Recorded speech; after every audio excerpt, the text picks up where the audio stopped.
Hiya! I decided to start this lesson with a note about the lessons we've had before. We have learned a lot these past 2 weeks. However, if you have not gotten a chance to view a video from lessons 1 through 8, go back and see it. I promise you will use all of this. This is merely the foundation for your ELA adventure in 8th grade. Now, lesson number 9. We are still dealing with pronouns, but this time they are objective, subjective, and possessive. So, you know what to do. Open your notebooks and let's begin.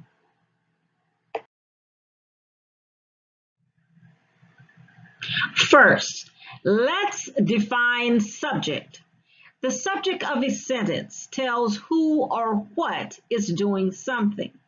Now, let's look at the sentence, Brenda cooked a meal.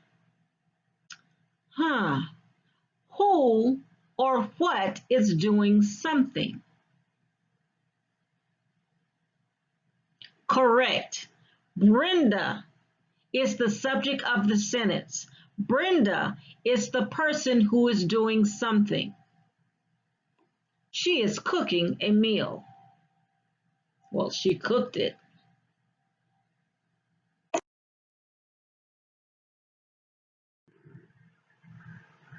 Next, let's define object. The object of a sentence has something done to it. Using the same sentence, what is having something done to it? The meal has been cooked.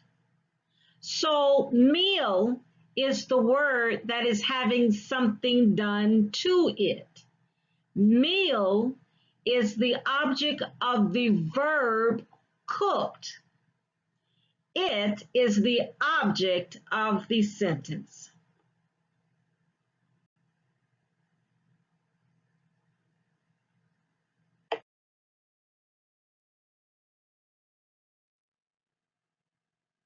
Let's try finding the subject and the object of the sentence at the same time.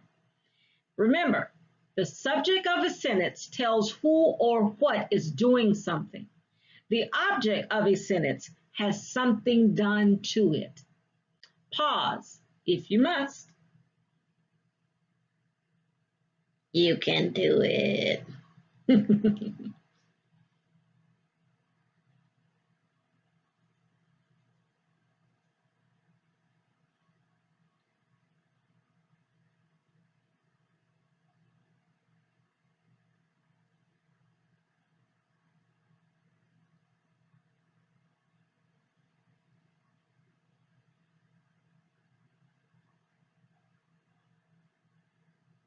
Yes, Reagan is the subject of the sentence. Reagan is the person who is doing something. Report is the word that is having something done to it. Report is the object of the verb wrote. It is the object of the sentence. Cool.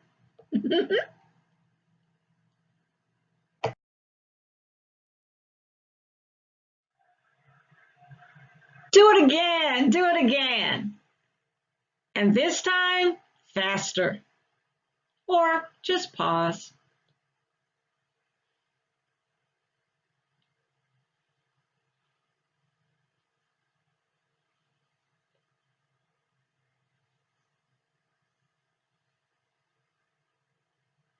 Yes, Barney is the subject of the sentence. Barney is the person who is doing something.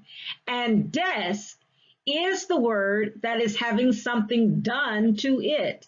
Desk is the object of the verb painted.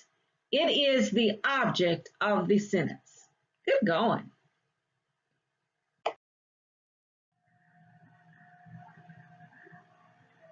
This is just a chart of your singular and plural subjective and objective pronouns. That's all this is a chart. For singular, subjective. By the way, subjective and subject, they mean the same thing. We're talking about the pronouns. Singular subject pronouns, I, he, she, it. Plural subject pronouns, we, they.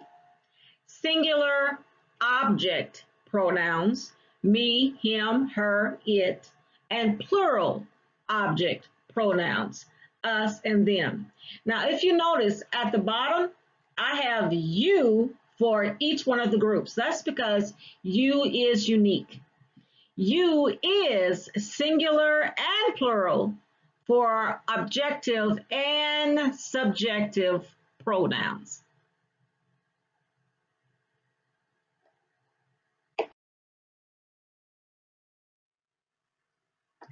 Excellent. Now that we have subjects and objects under our belts, let's connect that knowledge to pronouns. Let's refer to the sentence. Reagan wrote a report. Since we now know which word is a subject and which is an object, it is easy to find out which pronoun is needed to substitute each word. Reagan is feminine. Therefore, our choice is between the feminine pronouns, she and her. She is the subject pronoun form. Her is the object pronoun form. Since Reagan is the subject, the doer, we substitute she for Reagan. So Reagan wrote a report. She wrote a report. You get it?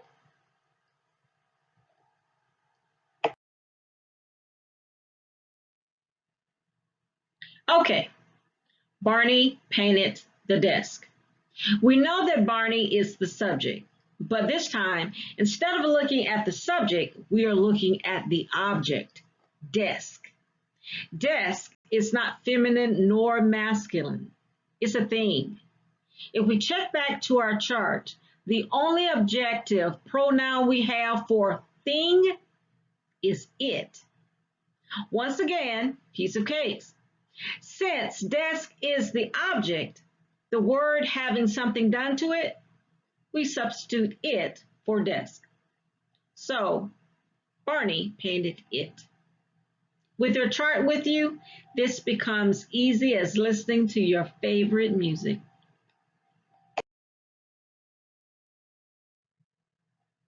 Okay, let's substitute both subject and object with pronouns.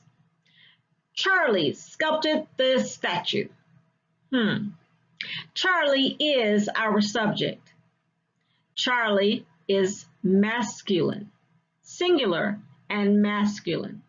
So we look back at our chart and we see he and him.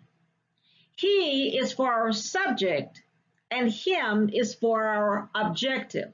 Well, since Charlie is our subject, we have to take that he. So we change Charlie into he. That's half of it. Now let's look at statue. Statue is our object. It's also a thing. So there is only one pronoun we can use, it. So Charlie sculpted the statue becomes he sculpted it.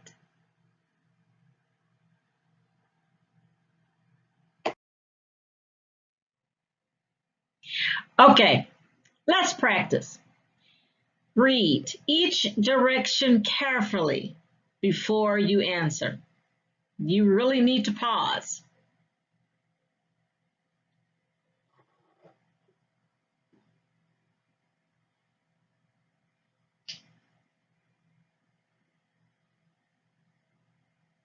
Come on, you can do it.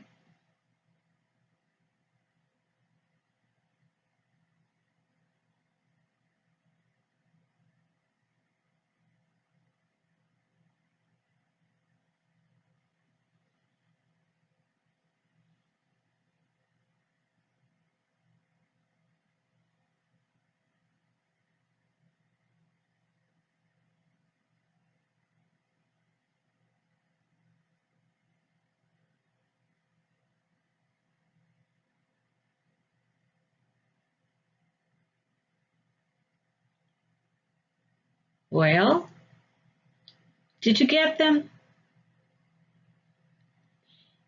If you didn't, maybe you need to go back and look at the instruction.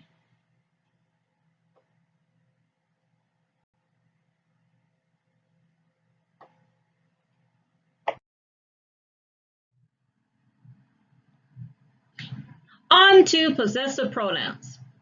Possessive pronouns include my, mine, our, ours, their, theirs, your, yours, his, her, hers, and its. They are words that show ownership. I have some examples for you, of course, but first let me say this about its. ITS. Do not put that apostrophe between the T and S. If you do that, you have created the contraction for it is. So we're not talking about it is right now. We're talking about the possessive pronoun its.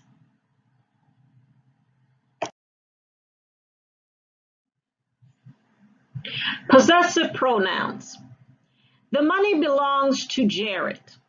So the money is his. His is the possessive pronoun that lets us know it belongs to Jared. The peaches belong to Maria. The peaches are hers. Hers is the possessive pronoun. And the burritos belong to Jacqueline and Hosea. The burritos are theirs. You try. Pause.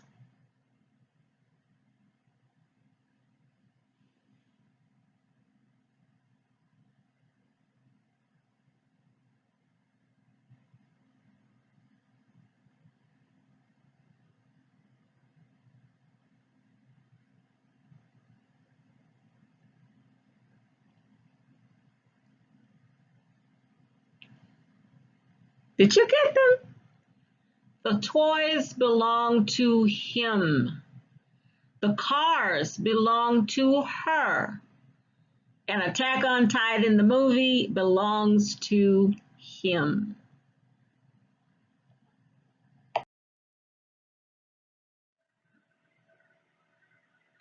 That's it.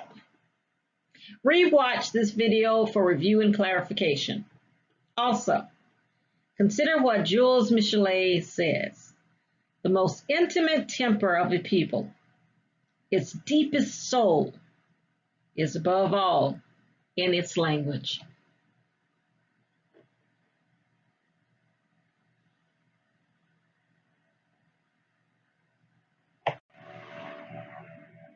Wow, that was very good. You kept looking. Okay, just for that, I'm giving you a bonus. Think about it.